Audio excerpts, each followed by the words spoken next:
嗨，好久不见！今天呢，外面33度，非常的热，所以我就把头发盘起来了。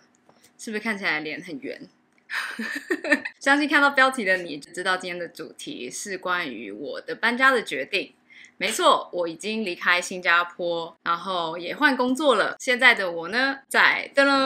英国伦敦。对，我现在人在英国伦敦市区的一间 hotel。然后今天我就是想要分享我为什么会离开新加坡来到英国，以及我是怎么样找到我现在这份工作的。从我第一天抵达伦敦到今天拍片的时间刚好是1个月，然后我一直没有办法拍影片的原因就是一直忙着搬家打包，然后把我新加坡大部分的东西不需要的就卖掉捐掉，尽量把我可以带的东西就是缩减到最少。给你们看一下，在后面的这个大的行李箱跟这个carry on 的行李箱，其实还有另外一个行李箱我放在公司，然后主要行李就是这些。其实也是趁这个搬家的机会，又在彻底的断舍离了一番，所以带在身上的真的都是我最需要的。我也很喜欢这种很轻盈的感觉。那有看到我之前 vlog 的人可能会觉得，弟姐之前不是说你很喜欢新加坡的生活，怎么会突然想要跑到英国嘞？其实呢，我会想要搬过来伦敦，第一个原因就是因为我的男友，这样子好像是为爱而来英国，其实真的没有那么浪漫啦。听我解释一下，我跟男朋友是在新加坡遇到对方的嘛，然后交往也2年了，那一直以来感情都还蛮稳定的。过程中我们都一直有在讨论说，到底之后我们2个要继续留在新加坡，还是我们要一起搬到台湾，因为我是台湾人，或是搬去英国，因为他是英国人。其实伴侣要一起做出搬迁的决定的时候，最大的挑战一定都是我们要怎么样结合2个人都想要的人生，而且同时都保有2个人都觉得很有意义的职涯，而且不会就是后悔一辈子的一个决定。后来呢，我们就认真讨论了一番，一致认为伦敦会是很适合我们的下一站。一来是它的金融业跟科技业的工作机会都还蛮多的，然后二来是我自己一直也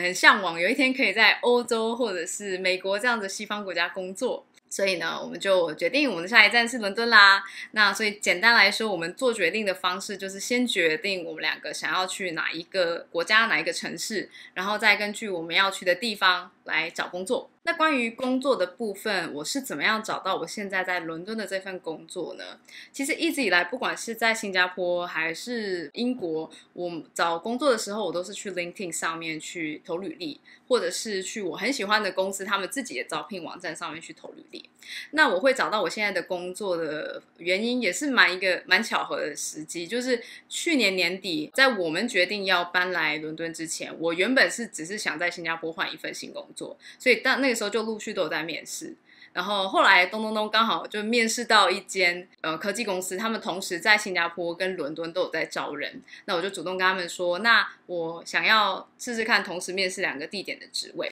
结果后来呢，整个面试流程结束之后，我原本想要的新加坡的职位没有上然后却成功拿到了伦敦的这个 offer。 所以就这样子的机缘巧合之下，我就接受了这份伦敦的 offer， 然后我就过来啦。对，就是我觉得还蛮开心的，因为是我自己很喜欢的公司。我其实在6月的时候就开始了这份新的工作，只是我是先远端在新加坡上工1个月之后，才从新加坡 relocate 到英国，因为签证需要一些时间。那我自己觉得我非常非常的幸运的，因为我的公司非常的慷慨，他们愿意就是花钱帮我办英国的签证之外，还提供就是一个 relocation package。那不知道的人 relocation package 就是有一些公司为了要吸引海外的人才，他们就会给予很丰厚的搬迁的补助。那每一个公司的搬迁补助项目都会有点不一样，但最基本的一定都会有包含机票，然后前几个月到当地的住宿，还有你从原本的国家搬到新的国家的海运的一些花费，都是由雇主来承担的。所以现在我觉得内心充满了感激，因为一来是我拿到了我很喜欢的公司的 offer， 然后他们也同时愿意帮我在签证还有 relocate 上面的一个支持。所以这个情况下，对于我跟我男友来说，不管是实体上还是心理上，我都不需要太过依赖他。毕竟我今天是移居到他的国家，最不希望的就是我们在争吵的时候，有一天我会说出“我就是因为你我才要搬来英国的”，you know 这种话，就不想要有这种情况发生。因为我对感情的态度就是，我们在还没有结婚之前都是一个独立的个体。当然，如果两个人互相帮忙、互相支持对方是非常好的一件事情，但是前提是我们自己要先有能力帮助自己。所以呢，就是对我非常的感激我今天可以拥有的一切。然后说了这么多关于我的部分，那我的男友要怎么办嘞？他大概会在今年年底的时候从新加坡的分公司内转到英国的分公司，也很巧的就是他的公司愿意提供他在内部调动职位的机会，同时他是英国人，他就没有什么签证的问题，所以整个就是你知道蛮顺的。也就是说呢，我们从现在开始到明年大概会有半年的远距离的情况。其实我是觉得还好啦，反正我们都可以预期远距离什么时候结束的话，其实就没有什么大问题。其实想一想，我在6年前决定要搬去新加坡的时候，最主要的原因就是因为那边的工作机会非常的多，生活品质又很好，而且离台湾也很近。然后我在那边也大概度过了我大部分20几岁大部分的人生，我的职涯还有生活上其实都成长了非常的多。所以我觉得新加坡可以说是我在台湾以外第2个家。那时候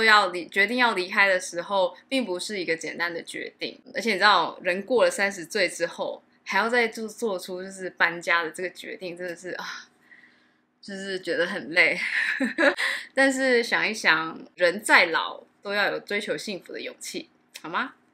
好啦，今天就是跟你们 update 一下我的近况，想说就是一个比较轻松的，跟你们像朋友一样的聊聊天。同时呢，我想要跟你们讨论一下，就是我最近在考虑要调整一下我的影片的主题。其实我知道我大部分的订阅的观众都是因为极简的认识我的，